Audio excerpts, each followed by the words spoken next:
C'est quoi l'interactivité? Déjà, le terme n'apparaît que depuis très récemment, ça fait une petite quarantaine d'années, donc dans les années 80.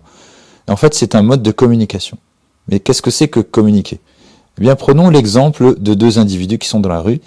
Un individu va devoir d'abord identifier s'il s'exprimer de la même façon que l'autre. Donc, il y aura une phase d'identification. Une fois que ça c'est fait, l'homme va poser la question qui est l'heure. Quelle heure est-il? Et la femme va lui donner la réponse qui est 5 heures. Donc, il y a un échange d'informations. Et à la fin, l'homme va devoir être satisfait ou pas de la réponse. Donc, fin de l'échange.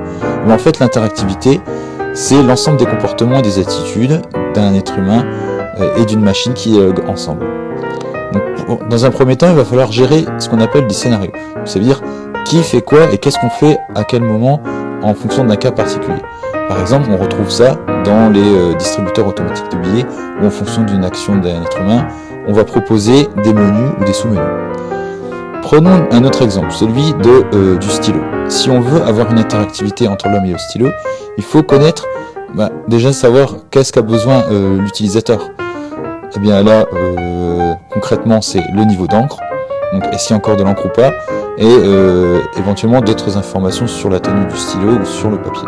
Donc on va devoir échanger des informations essentielles et compréhensibles par l'être humain.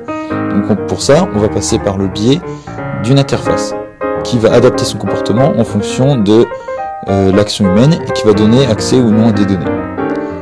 Donc on retrouve souvent sur les smartphones, les écrans, mais aussi sur des robots ou alors les micros, les souris, les périphériques.